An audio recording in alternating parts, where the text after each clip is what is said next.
Vamos a, ahora sí, introducir un poquito este movimiento tan particular que nos trae, que es el denominado movimiento armónico simple.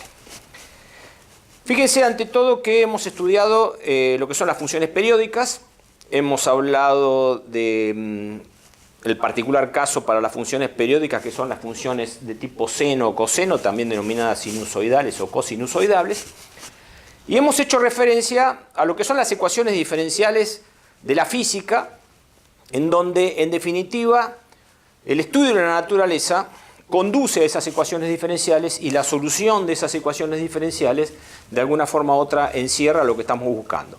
En este caso particular, lo que estamos buscando nosotros es el estudio de movimientos en la mecánica, y por lo tanto lo que buscamos son ecuaciones diferenciales que encierren ecuaciones de movimiento. Entonces, ¿qué es lo que traigo acá? Nosotros hemos dicho que lo que nos interesa a nosotros es movimientos, movimientos x de t en este caso.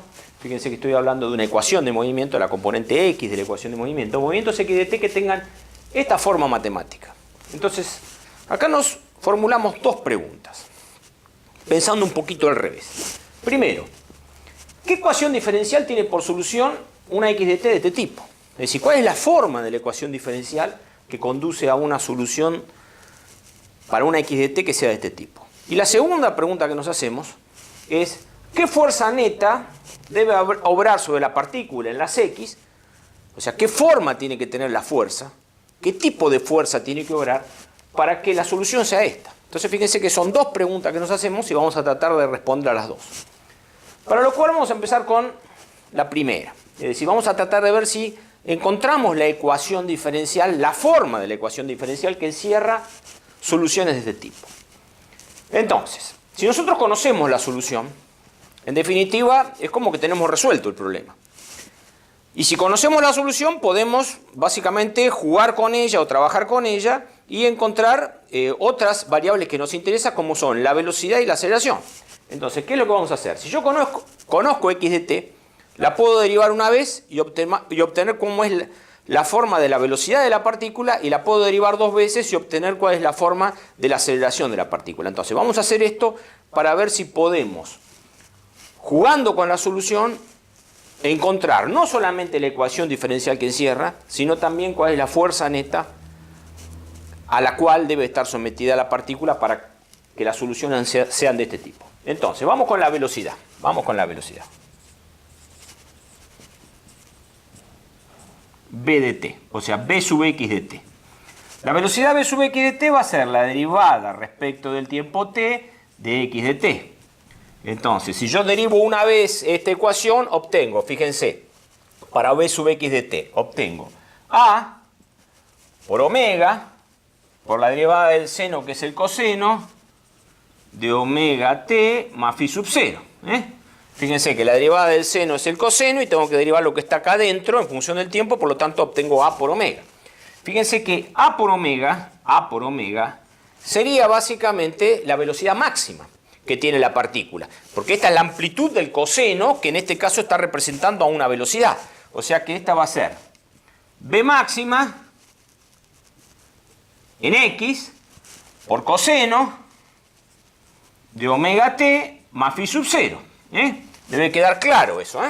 Estamos básicamente viendo que la velocidad de la partícula también tiene forma sinusoidal o cosinusoidal. Fíjense que en este caso tiene la forma de un coseno. Y la velocidad máxima de la partícula es a por omega. Fíjense que la amplitud se mide en metros, omega se mide en radianes sobre segundo, por lo tanto esto realmente tiene unidades de metros sobre segundo. Ahora bien, ¿qué pasa con la aceleración?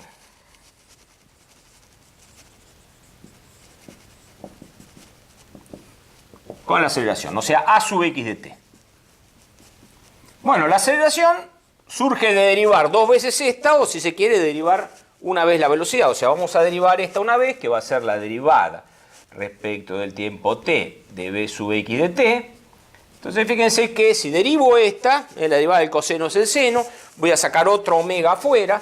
Ahora bien, fíjense, la derivada del coseno es menos seno. Entonces, fíjense que acá me va a quedar menos a por omega cuadrado por seno de omega t más phi sub 0. Ahora bien, Obviamente, nuevamente vemos que la forma matemática para la aceleración es también una función cosinusoidal o sinusoidal, o sea, es del tipo armónico. Es armónica esta, es armónica esta y es armónica esta. Otra observación que podemos hacer es que esto que tenemos acá representa la aceleración máxima de la partícula. Esta es a máximo. Fíjense que tiene unidades de aceleración porque esto es metro y acá tenemos radianes sobre segundo al cuadrado, o sea que esto es metros sobre segundo al cuadrado, que es básicamente a máximo. Acá aparece un menos que también es interesante. Ahora bien, podríamos escribirlo simplemente así, pero fíjense que acá hay algo que podemos agrupar, que es precisamente un poquito a lo que venimos. Fíjense que por un lado tengo acá A y acá tengo seno de omega t más phi sub 0. Pero A por seno de omega t más phi sub 0 era x de t. Entonces fíjense que esta la puedo escribir de esta manera. La puedo escribir como menos omega cuadrado por A por seno de omega t más phi sub 0 era x de t, o sea que acá me va a quedar x de t. O lo que es lo mismo, más simplemente menos omega cuadrado por x. Entonces fíjense que esta forma última es bastante interesante. Bastante interesante también, porque me dice que la aceleración tiene la misma forma matemática que la posición. Lógicamente, afectada por este signo menos y por este omega cuadrado, pero la forma matemática también es de tipo sinusoidal, o sea, esta es sinusoidal, esta es un coseno y esta vuelve a ser un seno negativo. ¿Estamos de acuerdo? Esa es un poquito la idea. O sea que ya básicamente hemos tomado un poquito partido de la solución y de cómo debe ser la velocidad y cómo debe ser la aceleración. Es interesante esto porque nosotros sabemos que, en definitiva, en la mecánica clásica nosotros entramos por el lado de las aceleraciones. Entonces, de alguna forma u otra, esto nos está diciendo cómo debemos entrar, o sea, qué es lo que debe ocurrir con la aceleración para obtener soluciones de este tipo. Ahora bien, vayamos un poquito nuevamente a esta última expresión, con esta forma tan particular. Fíjense, la aceleración de la partícula es la derivada de la velocidad, y la velocidad es la derivada de la posición, o sea que nosotros sabemos que la aceleración en x de la partícula es la derivada segunda de x con respecto al tiempo dos veces. ¿Estamos de acuerdo? Y fíjense que esto nos dice que esto es menos omega cuadrado por x. Entonces fíjense lo siguiente, acá, precisamente acá, empiezo a darme cuenta que tengo de alguna manera escondida, si se quieren, porque la saqué de acá, la ecuación diferencial a la cual responde este tipo de movimiento. Fíjense, ordenémosla un poquito. Tengo la derivada segunda de x con respecto al tiempo dos veces, más omega cuadrado por x igual a 0, fíjense. Si venimos y recordamos cómo empezamos este tema nosotros, si recordamos cómo empezamos a tratar todo este tema, empezamos hablando de lo que son las ecuaciones diferenciales lineales generales de la matemática. Entonces fíjense que nos encontramos ahora con una ecuación diferencial de segundo orden, lineal, en donde me falta lógicamente el término independiente, me falta acá también un término que sería, digamos, la derivada primera, pero esta básicamente es la forma matemática que da por soluciones, esta es la forma matemática que da por soluciones movimientos de tipo o funciones de tipo armónicas. Es decir, yo cada vez que vea esta forma matemática, cada vez que me encuentre con esta forma matemática, tengo que pensar que atrás de esta forma matemática hay soluciones de tipo armónico. De otra manera, ¿qué soluciona esta ecuación diferencial? ¿Qué x de t soluciona esta ecuación diferencial? Una x de t de esta forma. O sea, una función armónica. Entonces, estamos de alguna forma u otra viendo el problema al revés. Es decir, estamos diciendo, bueno, si yo quiero soluciones de este tipo, voy a tener necesariamente que tener velocidades de este tipo y aceleraciones de este tipo. Y si se quiere de otra manera, si quiero soluciones de este tipo, voy a tener que encontrar ecuaciones diferenciales dentro del problema que analiza que tengan esta forma matemática. O sea que cada vez que me aparezca esta forma matemática, yo tengo que pensar en soluciones de tipo armónicos, en funciones de tipo armónico, en x de t de esta forma matemática. O sea, senos o cosenos. Es muy importante esto y estamos de alguna forma u otra respondiendo a esta primera pregunta.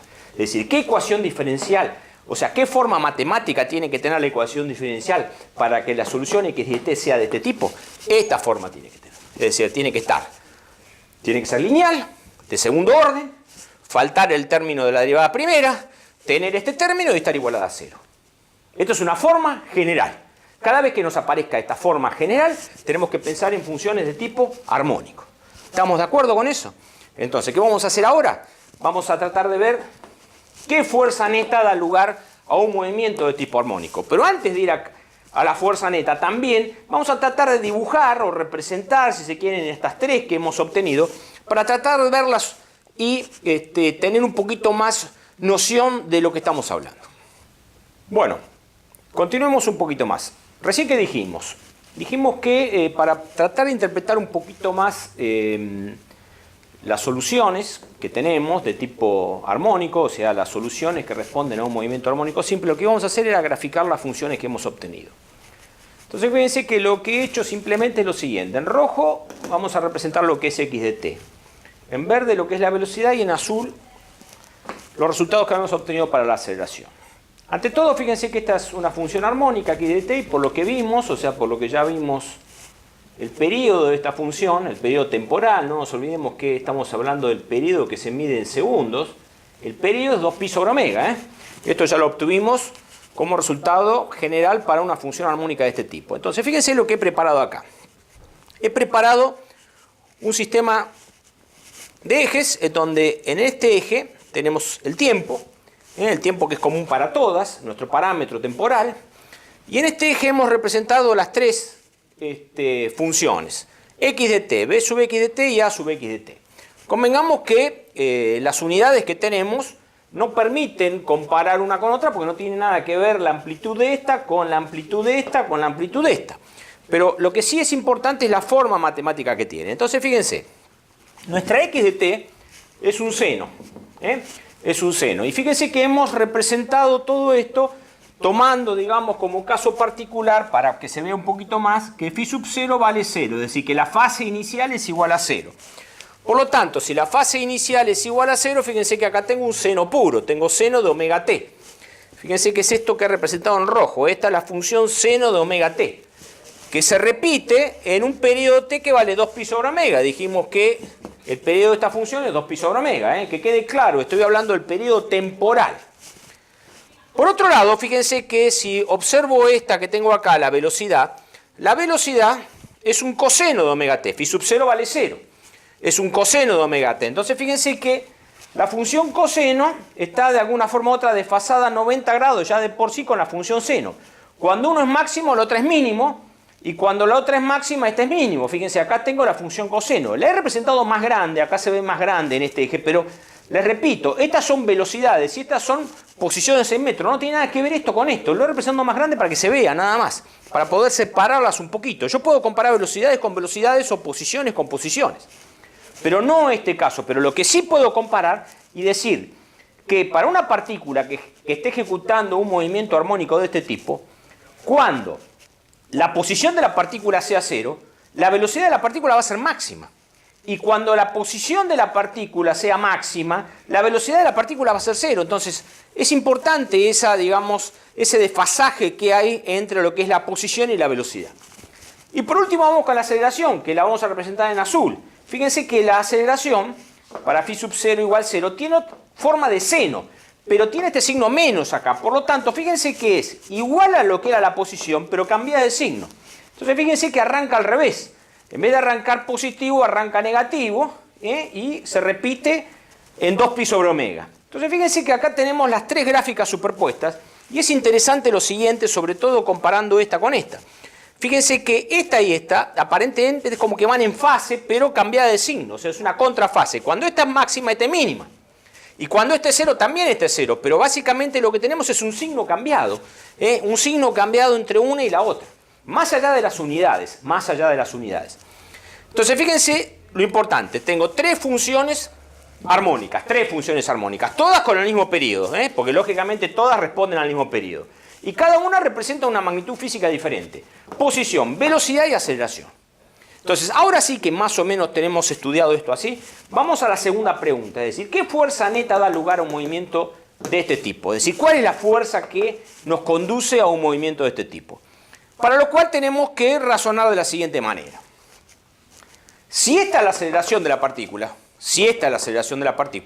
entonces nosotros sabemos que por el segundo principio de Newton, la aceleración esta tiene que ser igual al producto de la masa de la partícula por la aceleración de la partícula. ¿Están de acuerdo con eso? Bueno, entonces veamos esto acá. Fíjense, vamos a borrar un poquito acá y vamos a hacer esto en este lugarcito para que lo vean.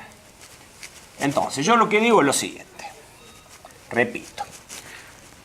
Si esta es la aceleración en X de la partícula, yo sé que la resultante en X, si quieren vamos a llamarla simplemente Fx, tiene que ser de la forma masa por la aceleración en X. La resultante es igual a masa por la aceleración por el segundo principio de Newton. Entonces, si multiplicamos por la masa de esta nos queda menos m omega cuadrado, fíjense, por x de t. Repito, aceleración es omega cuadrado por x cambiado de signo. Lo multiplico por la masa y me queda esto. Entonces fíjense que acá ya empiezo a ver la forma matemática que tiene que tener la fuerza. La fuerza en x tiene que tener la forma. Todo esto que tengo acá es una constante. ¿Por qué? Porque la masa es la masa de la partícula. Y omega es 2pi sobre... omega es la frecuencia angular. Repito, omega es la frecuencia angular. Entonces esto es una constante. Entonces fíjense que estamos hablando que voy a tener que tener una fuerza de la forma menos k por x. Es decir, una fuerza que se opone al desplazamiento de la partícula. Si la partícula se desplaza, digamos, para allá, o sea, para este lado, entonces la fuerza va a ir para este lado. Y si se desplaza para este lado, entonces la fuerza va a ir para este lado. Es decir, siempre va a ser contraria al desplazamiento. Este tipo de fuerza, digamos, de tipo recuperadora, este tipo de forma para la fuerza, precisamente nos da lugar a movimientos de este tipo. Entonces, ¿qué tenemos que hacer ahora? Tenemos que llevar todo esto a problemas en donde reconozcamos este tipo de movimientos, producto de la ecuación diferencial que acabo de borrar. Y seguramente vamos a tener que enfrentarnos a fuerzas que tengan esta forma matemática, en donde lógicamente vamos a obtener soluciones de tipo armónica como las que estamos planteando ahora. Entonces, ¿qué vamos a hacer ahora? Vamos a analizar dos casos particulares, que son los únicos dos que vamos a abordar en este curso, que son el sistema masa-resorte y, por otro lado, el péndulo matemático péndulo ideal. O sea, que lo que vamos a hacer ahora es abordar esos dos problemas, que lo vamos a hacer a modo de ejemplo, si se quiere, y vamos a ver detalladamente las ecuaciones de movimiento que conduce uno y que conduce el otro. Que, lógicamente, dentro de esos movimientos hay encerrada una fuerza de este tipo que conduce a soluciones de esta forma. Así que continuamos con el tema.